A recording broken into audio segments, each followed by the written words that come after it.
Hello and welcome to Runkle of the Bailey. My name is Ian Runkle. I'm a Canadian criminal defense and firearms lawyer. Today I've got a bit of a rant, and that's about lists of weird and wacky laws that you'll find online. Sometimes people publish them in books, and people like to give these as gifts for lawyers. I've thrown out several. The issue with these things is that they will actively make you more foolish rather than more wise, because much of the information in them is straight up bullshit. And there's different flavors of bullshit depending on what the bull's been eating that particular day. And we'll have a look at sort of the various categories of wrong information that you're likely to see here. But one thing that is particularly frustrating about these things is that it takes a lot more work to debunk them than it does for them to spread their crap around in the first place. And the reason why is when you look at these pages, often they're citing to other lists of weird and wacky laws. So once something false creeps into these things, they all copy off each other, and their references are other cattle fields where you can find a wide variety of BS.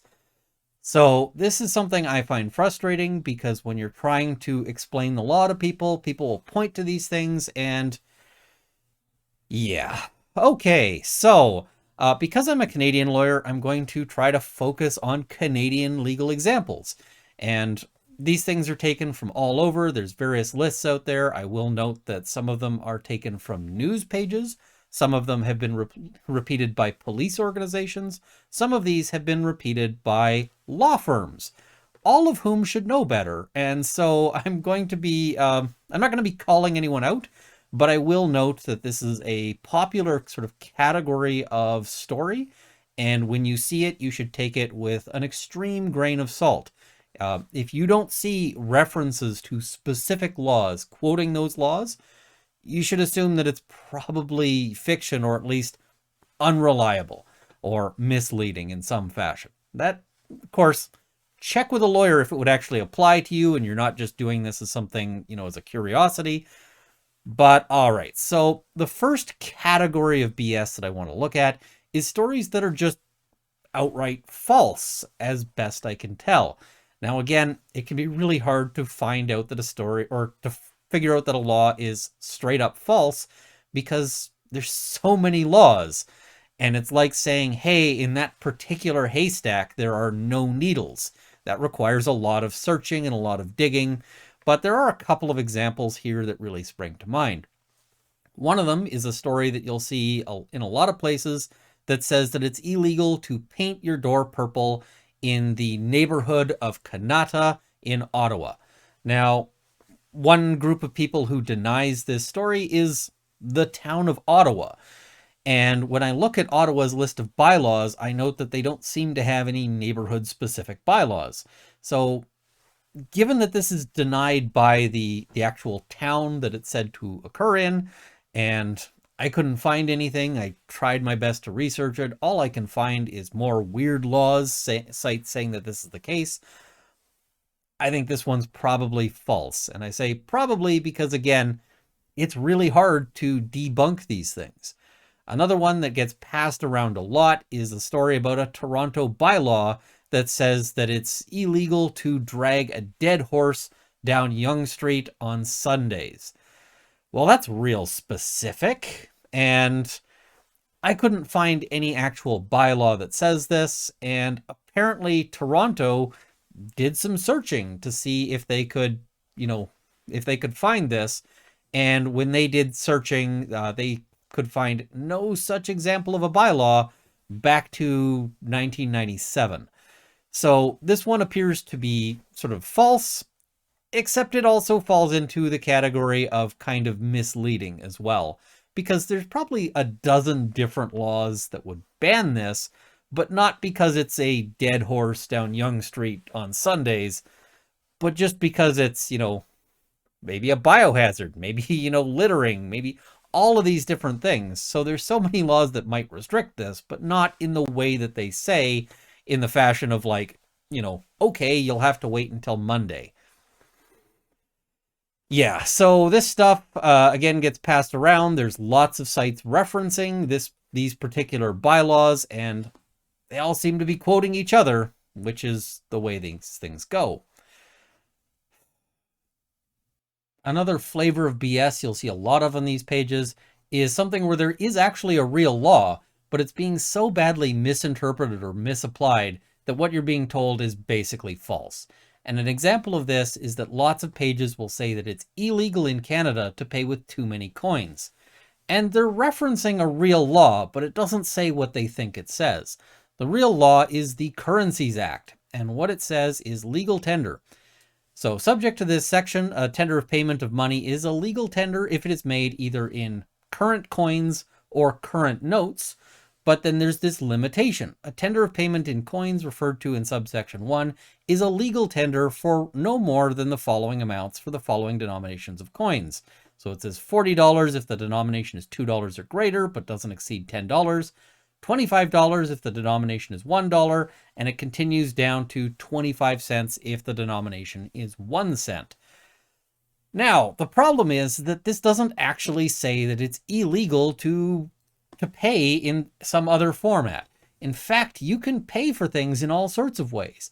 I have been paid for legal services in guns, in steaks, in various other things. In fact, in theory, you could buy a car with a trash bag full of used condoms if you could find a car dealership that was willing to accept that trade. And if you're looking to make that trade, there are some car dealerships who have treated me poorly where I think you should take your business. But regardless, legal tender is a different concept than it being illegal to accept payment in something. Legal tender basically says that this is something that the government considers okay for payments specifically or particularly to the government and for payment of debts. So all this really says is that the government doesn't have to accept, but they still can, a payment for various government things if you show up with a big wheelbarrow full of pennies. And not that we're still making pennies, but, you know, yeah. So this basically just is kind of an anti-screwing up or messing with the system by making payments in nickels kind of system. It doesn't say that you can't pay in other ways. There's all sorts of ways, and really the only thing that limits what kind of transactions you can do are laws about contraband.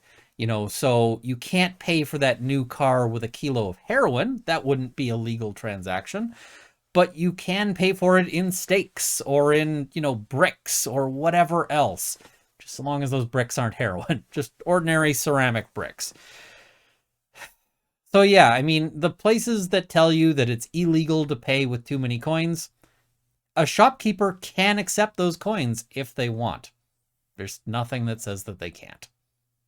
Another category that I'll mention here is something where there's a real law, but they're giving a really specific application of this law where the law is much more general. And so an example of this, and I said I wasn't going to call anyone out, but you know what? Let's look at this because this is a police force and they should know better. So York Regional Police saying the trillium, to pick or not to pick. Only illegal to pick this flower in provincial parks and conservation areas. And lots of these pages will tell you that it is illegal to pick the trillium flower, which is the sort of official flower of Ontario, in Ontario.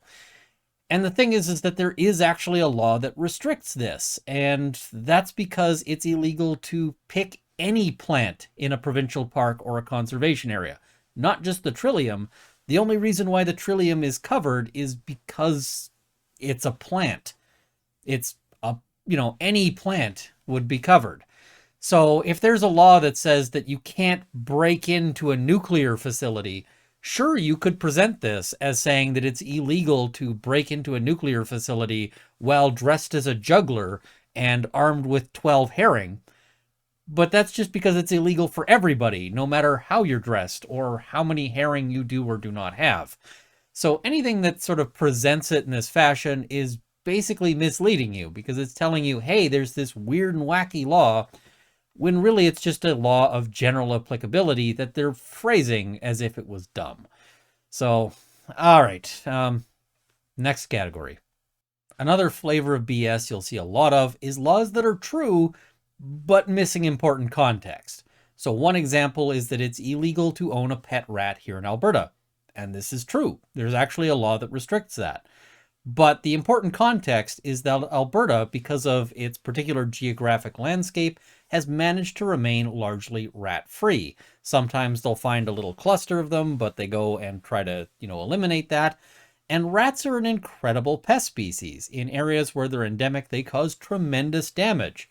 So it makes sense that if you have an area that's rat-free, that you'd want to try to keep rats out, and keeping sort of Joe Random from having some pet rats is an important part of that, because they might get out and then you've got a problem.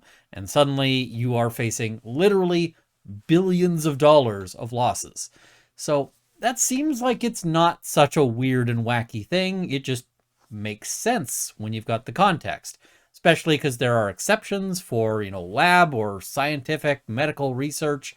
Yeah, it's just, sure, this is a weird law if you don't understand it, and the page doesn't want to help you understand it, because then it wouldn't seem so weird. So again, this is an example of these things sort of actively making you more foolish, because if you went to somebody and said, hey, isn't this a stupid law? Then if that person was remotely educated, they could just clown you on this. Like, no, that's not a stupid law. That's a law that makes a ton of sense, and you're an idiot for bringing this to me. So yeah, I hate these pages because they actively do what I try to avoid. I mean, I'm trying to educate the public about legal issues, and these things actively try to mislead the public about legal issues, and it's frustrating. So that's my rant. Anyway, hopefully you enjoyed it, and please like this video, share it with your friends, subscribe to see more content. I also want to thank my Patreon supporters at the $50 level, Canada's National Firearms Association, the CCFR, and the Canadian Shooting Sports Association, as well as David Michaud. At the $30 level, Sights and Arms Limited and Jane Babe and Luxor. And at the $20 level, Mark, Lindsay Metcalf, Kyle Fox, Haywire, Gerald to the Bailey, Cameron Johnson, Andrew Elsich, and Vicky. Thank you as well to my $10 supporters who will be in the quell immediately following. Thank you for watching. I hope this has armed you with knowledge.